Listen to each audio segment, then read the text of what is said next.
আসসালামু আলাইকুম রহমতুল্লাহি ওয়া বারাকাতুহু। সুপ্রিয় দর্শক, যে যেখান থেকে দেখছেন সকলকে আরেকবার স্বাগত জানাচ্ছি। গত 2-3 দিন আগে আমি 3 দিন আগে আমি রাশি সম্পর্কিত একটা ভিডিও দিয়েছি এবং আপনাদের ব্যাপক সাড়া পেয়েছি। পাশাপাশি সোশ্যাল মিডিয়ায় এটা যখন পোস্ট করা হয়েছে, বিশেষ করে আমার ফেসবুক পেজে, তখন নানা রকম প্রতিক্রিয়া আমি দেখেছি। যেহেতু বাংলাদেশি মানুষ অনেক বেশি প্রতিক্রিয়াশীল, তারই অংশ হিসেবে অনেকে অনেক রকম মন্তব্য করেছেন। কেউ বলেছেন আপনার দীর্ঘদিনের অর্জিত সুনাম এরকম একটা ফালতু দেশের জন্য পোস্ট করে আপনি সুনাম মানে নষ্ট করবেন না। আরেকজন বলেছেন কি রাশিয়া থেকে যুদ্ধ করতে পাঠাবেন নাকি ইউক্রেন যুদ্ধে, বা ইউক্রেনের যুদ্ধের বিষয় আছে নাকি, এইসব নানা রকম আর কি। তো এটা হয়ে থাকে আসলে।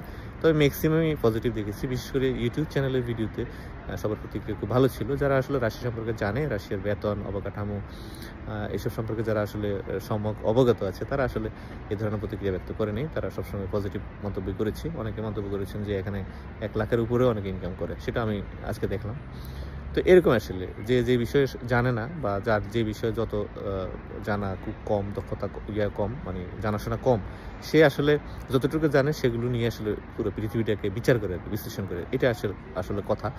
তো যারা এই ধরনের কথা বলছেন যে রাশিয়া থেকে আপনারা যুদ্ধের জন্য পাঠাবেন নাকি, না, তাদের জন্য আমি বলছি রাশিয়াতে ওয়ার্ক পারমিট ভিসায় যাবেন।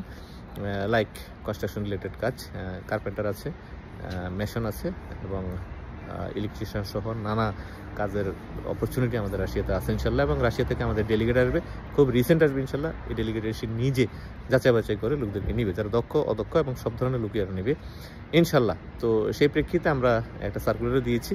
এটা ফেসবুকে পোস্ট করার পরে নানা প্রতিক্রিয়া, ওই আগের মতোই যেটা, এবং ইউটিউবে যেটা করেছি এটা আলহামদুলিল্লাহ খুব ভালো প্রতিক্রিয়া আছে।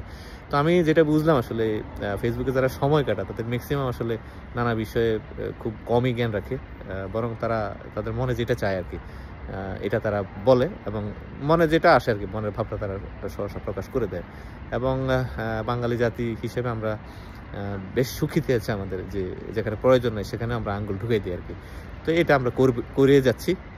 এতে আমার কিছু যায় আসে না আসলে। এই কারণে আমি সোশ্যাল মিডিয়া থেকে বিদায় নিয়েছি বলতে পারেন। সোশ্যাল মিডিয়া বলতে ফেসবুক থেকে, বাট আমি ইউটিউবে এবং ইনস্টাগ্রামে রেগুলার আছি, এবং ইনস্টাগ্রাম থেকে আমার পোস্টগুলো ফেসবুকের পেজে এবং আইডিতেও কিন্তু লিঙ্কড হয়ে যাচ্ছে আর কি। তো যাই হোক, সেই হিসেবে আমি বলার চলে যে ফেসবুকেও সরব আছি, তবে আমি পোস্টগুলো দেখি না কিংবা এগুলো মন্তব্য করি না, কারণ আমার এগুলো দেখা হয় না। আমি ইউটিউবেই সবসময় সক্রিয় আছি। তো আজকের এই ভিডিওটি দিয়ে আমি বার্তা দিতে চাই, আমরা জেনুইন ওয়ার্ক পারমিট নিয়েই আসলে রাশিয়াতে আমরা পাঠাবো ইনশাল্লাহ, এবং আমাদের ডেলিগেট আসবে, লোকজন সিলেক্ট করবে। তো এই ছিল আজকের কথার যদি আপনারা যুদ্ধক্ষেত্রে যেতে চান তাহলে আপনারা অন্য কোথাও ট্রাই করেন। আমরা আসলে যুদ্ধক্ষেত্রের কাজে যুদ্ধ করার জন্য কাউকে নির্বাচন করি না, বা আমাদের কখনোই রাশিয়াতে কোনো যুদ্ধ করার জন্য কাউকে পাঠাবো না ইনশাল্লাহ। যারা পাঠায় তারা কম টাকায় পাঠায়, আপনারা তাদের সাথে যোগাযোগ করতে পারেন। সবার জন্য অনেক অনেক শুভকামনা, দোয়া এবং ভালোবাসা রইল। সবার আশা ভরসা এবং সবার প্রত্যাশা পূর্ণ হোক, স্বপ্ন পূরণ হোক, এই আশা প্রত্যাশা ব্যক্ত করছি। এবং ক্রোয়েশিয়া নিয়ে কিছু কথা বলার আছে।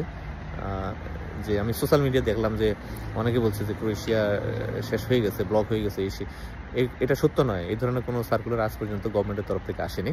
আমরাও সেটার জন্য অপেক্ষা করছি। যদি এরকম কিছু চলে আসে তাহলে আমরাও বেঁচে যাই, আপনারাও বেঁচে যান। আমরাও হয়তো আমাদের ক্লায়েন্টদেরকে বলবো যে আপনারা অন্য কোথাও ট্রাই করেন, কিংবা আমরা এটা বলবো যে আপনাদের ফাইল আপনারা উইথড্রল করে নেন, যদি এরকম কিছু আসে আর কি।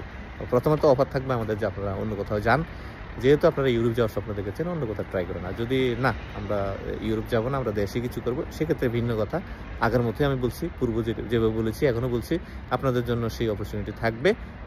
যদি ক্রোয়েশিয়া একদম বন্ধ হয়ে যায় তাহলে আপনারা হয়তো আপনাদের ফাইল উইথড্র করে নেবেন, অথবা ইউরোপ আসতে চাইলে আপনারা অন্য কোনো দেশের জন্য ট্রাই করবেন, এটাই। আর বুলগেরিয়ার জন্য তেমন কিছু বলার নাই। বুলগেরিয়া এখনও পর্যন্ত ইন্ডিয়াতে যেতে হচ্ছে, বাংলাদেশে কাজ এখনো শুরু হয়নি। সার্বিয়ার ব্যাপারেও তেমন কিছু বলার নাই। সার্বিয়াতে অনেকে ফাইল এখনো নিচ্ছে, বাট আমি ফাইল নেওয়া বন্ধ করে দিয়েছি। আমার হাতে এখনো অনেক পারমিট, অ্যাপ্রুভাল, পিভিজেড এসে বসে আছে। আমি এগুলো সাবমিট করছি না, কারণ যেগুলো সাবমিট করা হয়েছে এগুলো কোনো রেজাল্ট আসতেছে না। রেজাল্ট আসার আগ পর্যন্ত আমরা নতুন করে ফাইল নিব না। তবে আমি 5 তারিখে বুলগেরিয়া যাব ইনশাল্লাহ।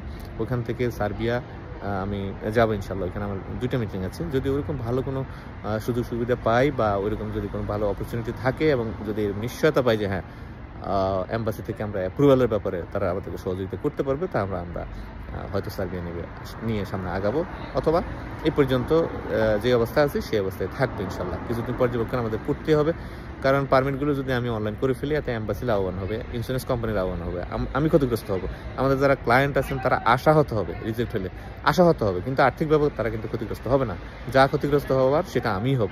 তো সুতরাং একটু হোল্ড করছি, দেখি কি হয় ইনশাল্লাহ। আর বাদ বাকি বিশ্লেষণ যেটা আছে বুলগেরিয়ার এবং রোমানিয়ার জন্য আপনাদের যেই প্রত্যাশা এবং আপনাদের যে অপেক্ষা, সেটার অবসান ইনশাল্লাহ আগামী দিন হবে। আমরা মিডল ইস্ট থেকে কোন কোন দেশ থেকে লোক নেব বুলগেরিয়ার জন্য এবং রোমানিয়ার জন্য, সেগুলো নিয়ে বিস্তারিত ভিডিও ইনশাল্লাহ আগামী দিনে আসবে, আপনারা সবাই দেখবেন। সবার জন্য শুভকামনা রইল, দোয়া রইল, ভালোবাসা রইল, সবার আশা পূরণ হোক, এই আশা প্রত্যাশা ব্যক্ত করতে শেষ করছি। আর আবারও বলছি, রাশিয়া যুদ্ধক্ষেত্র নয়, আপনি ওয়ার্ক পারমিট বিষয় নিয়ে যাবেন ইনশাল্লাহ। আল্লাহ হাফেজ, আসসালামু আলাইকুম রহমতুল্লাহি ওয়া বারাকাতুহু।